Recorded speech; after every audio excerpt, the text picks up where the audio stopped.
We're not just in the Republic of South Africa, we are in the biggest university called the Northwest University, and we are to see something very interesting and new here.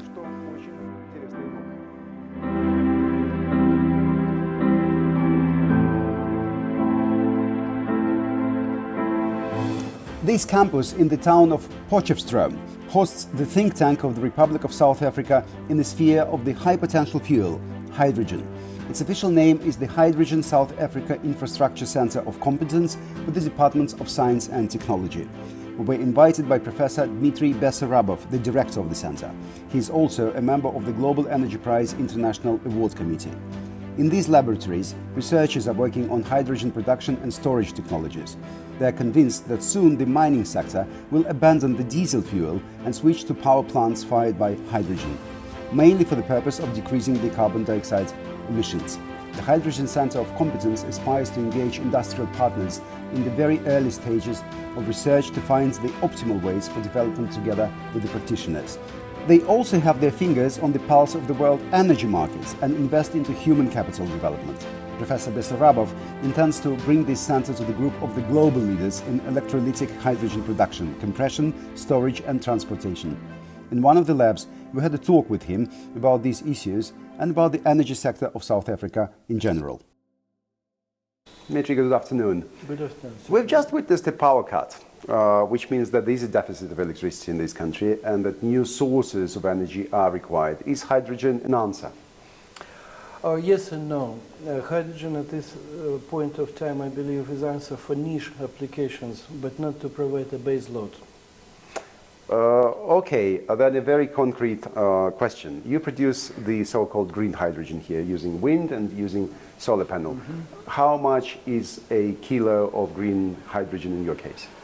In our case, Sergei, it's about $6 per kilogram. Which is much, much more than, say, the blue hydrogen based on natural gas. That is very much correct. You seem aware of the pricing for hydrogen that is produced from the steam methane reforming process. It costs about $1 per kilogram and even lower. Anyway, science can exist, and science is actually to explore things to improve, including the economics. What exactly are you working on, without revealing some of your secrets, of course? Well, the questions around hydrogen come in a package, and this package includes production of hydrogen, transportation of hydrogen, and storage of hydrogen and delivery to the point of use. So we cover all that package and portfolio of the projects. In terms of the cost reduction of hydrogen, the answer is that we need to improve power density of the electrolysis. What happens here? Yeah, we'll generate a lot more hydrogen. And in terms of the storage and transportation, that's a problem. There are currently three main technologies for storing and transporting hydrogen. Compressed hydrogen, cryogenic hydrogen, and there is no cryogenic plant in the southern hemisphere.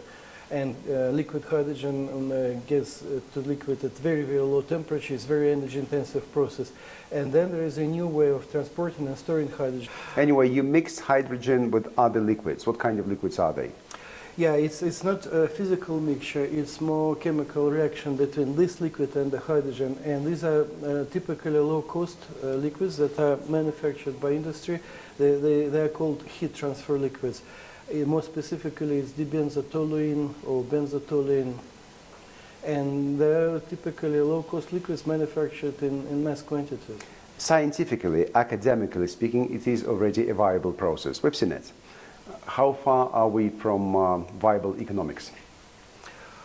The application and takeoff agreements are missing now. We can offer competitive technology, but now it's a question for those who own the industrial processes. They need to be convinced to switch from the fossil fuels to hydrogen. We can provide them a solution, but they need to sign off the check and make this transfer happen. If we look at the energy mix of a country like South Africa, would renewable energy be an answer, or so far for a stable economy, you'd rather use the traditional sources? The answer is yes, absolutely yes. However, we need to look at a small print. So South Africa requires base load, and the base load typically is produced and provided by the coal-fired power stations. The coal is relatively low expensive, and it comes, of course, with a CO2 footprint. Industry needs base load 24 hours a day, and as you mentioned, renewables, they are not 24 hours a day. So South Africa has powerful grid, but a lot of areas in the country do not have access to the grid. And the answer is in the mini grids, which gets the energy from photovoltaic or from wind, and then it's independent power producing companies. They are now coming in South Africa. South Africa government opened the cap for energy generation for independent power producers, IPPs. They all look at the PV, they all look at the wind, and they're all looking at the mini grid. And this is the answer, yes. For areas that do not require 24 hours base load, it is a definitely answer. And not to mention that South Africa is a so-called high solar radiation solar belt. And that high radiation... Stretching from Chile, Argentina, Uruguay, the same parallel South Africa correct, and onwards. Yes, so from the fixed square meter of land, you can actually extract a lot of solar energy. And what is also very important to understand, sometimes this is missing in the calculations, there's a vast area of land that is not populated at all. So real estate is available to put PV farms. So hydrogen is somewhere in between, actually, because you can use renewable technologies to produce it, although it's too expensive as of today, and yet it's a fuel. It's a fuel which can burn, which doesn't produce CO2 when you burn it. You placed it exactly in the right spot. Hydrogen is something in between, because hydrogen itself is not energy source, it's energy carrier. Yeah. You have to produce it and store it somewhere in between, as you said. It can be connected through the grid, it can be connected to the solar power. When you produce, you have to store it, and it exactly fits the purposes and as a big battery, actually. If you think of hydrogen, I am thinking of very, very large battery. So it's energy storage technology. Thank you, Dmitri.